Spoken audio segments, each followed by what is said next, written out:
see across the room, X marked on the spot, everybody tryna zoom.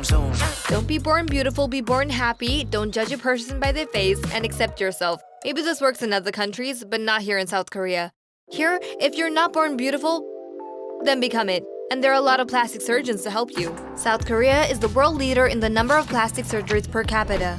If you believe what the statistics say, 1 in every 75 people become a surgeon.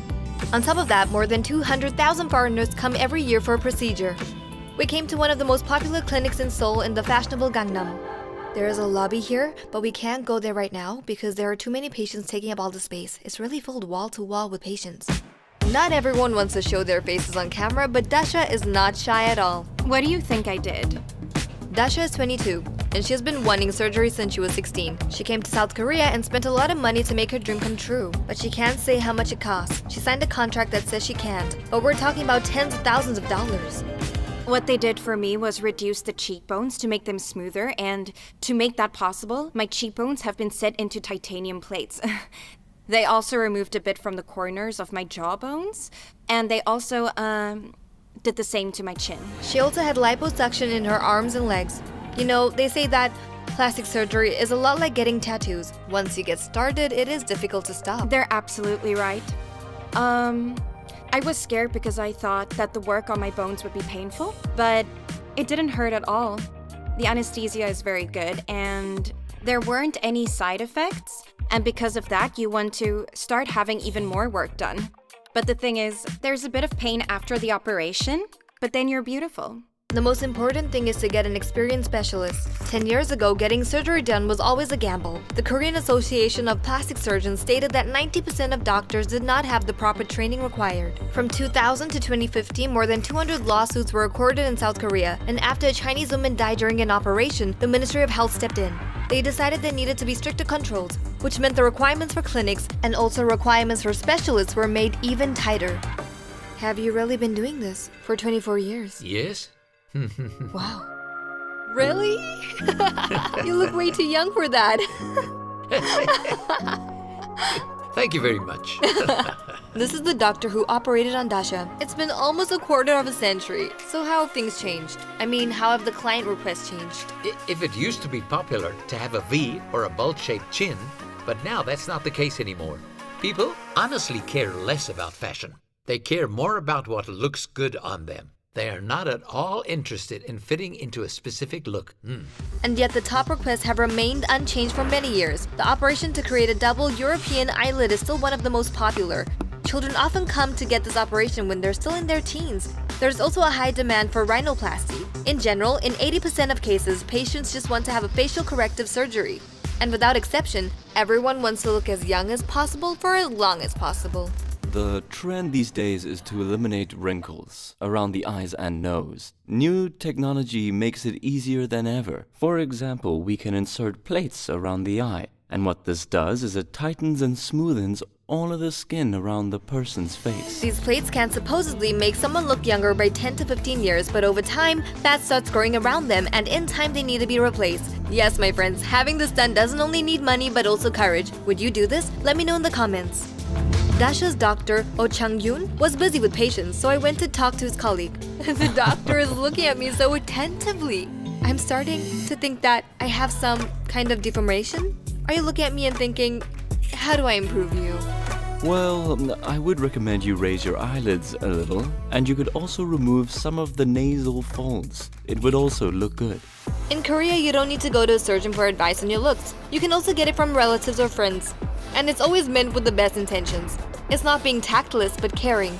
Plastic surgery started to develop here during the Korean War. American doctors would restore the faces of wounded soldiers and also gave those who wanted it eyelid surgery. The real plastic surgery boom happened in the 90s on the backdrop of economic and technological growth. The trend of getting plastic surgery was helped a lot by the K-pop industry, where the stars have faces that look like children's, and it's thanks to the actors in the Korean TV series Doram. Hey, don't get involved. This isn't your business. In Korea, if people don't think a woman is that beautiful, then they simply call her cute. And it never comes from a bad place of hating. Oh, you are a very cute girl. So, what they're saying is it's time to go to the clinic. That's the message.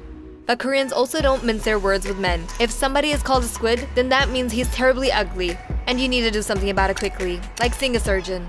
In Korea, appearance might not be a decisive factor, but it's important. Face control and dress code is very strict in a lot of companies. Discrimination? Sure sounds like it. Although the authorities are trying to fight this, they banned plastic surgery clinics advertising in the Seoul metro and schools. Most clinics are located in the fashionable area of Seoul, and there is even a term here, Gangnam Oni. This is what they call girls who have had way too much plastic surgery. The situation is slowly changing and stereotypes are finally collapsing, according to blogger Seda. She thinks that now people care more about individuality.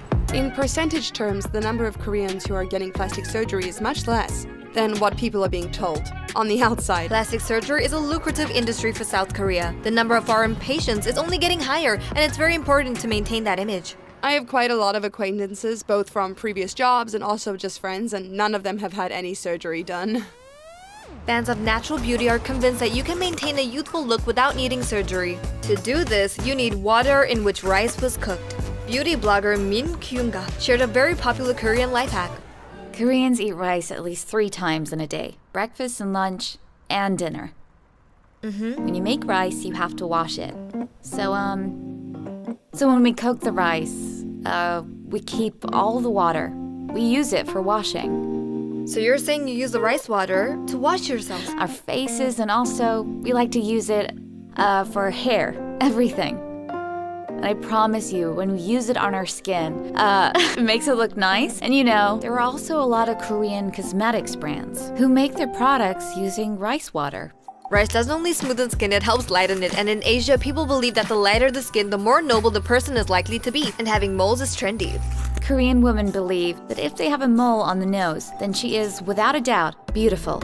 So you need to have a mole right here? Well, on the nose or on the cheek. Here. Maybe this is all thanks to superstition. In Korea, people believe that a person's mole map dictates their character and destiny. I have been using Korean cosmetic products for more than 23 years by now. I thought you were 23. Oh, no, I am actually 32 years old. In 2023, every citizen of South Korea became 2 years younger overnight because the country moved away from the traditional system of calculating a person's age, where the year was recorded at the time of the person's birth, with another year added at the first new year in their life, which is the 1st of January. But now they've adopted the international standard, which is counted from the moment of birth without any extra years being added on. There's a lot of competition in Korea, so Korean cosmetic companies are coming up with new ingredients every year to add to their products. This is how Min Kyun explains the effectiveness of the cosmetic industry. Brands experiment with their products to improve them. Maybe they will add starfish extract or swallow's nest extract, and they actively use wormwood. In Russia, people often think of it as a weed. Yes. But to us, it is seen as a medicinal herb. It's very good for skin with lots of problems. And they also use pine. And there are also companies who use wasabi in their products, and they also use wasabi? wine, yes. There's a joke about men's shampoo 4-in-1. It's good for the hair, the body, the dishes, and even for washing your car with. But none of that applies to Korean men. We have a special BB cream and foundation that's sold to men. The men in our country also want to look pretty. I can totally understand that. There's an opinion around the world that Korean men wear their own makeup, they put on foundation, They don't. they use eyeliner, no, and so not on. all of them. Some do. But the main things people use are BB cream and sunscreen because they want to protect their skin. South Korea is the biggest exporter of cosmetic products after France. These exports add up to $8 billion every year, and this isn't unexpected or miraculous. Since the 70s, the government has been actively supporting the beauty industry. They sponsored the creation of research centers and offered tax breaks to manufacturers. One of the biggest ways to advertise cosmetics around the world has been product placement. Korea has made music videos and TV shows in different languages, and the main characters would casually use the products in certain scenes.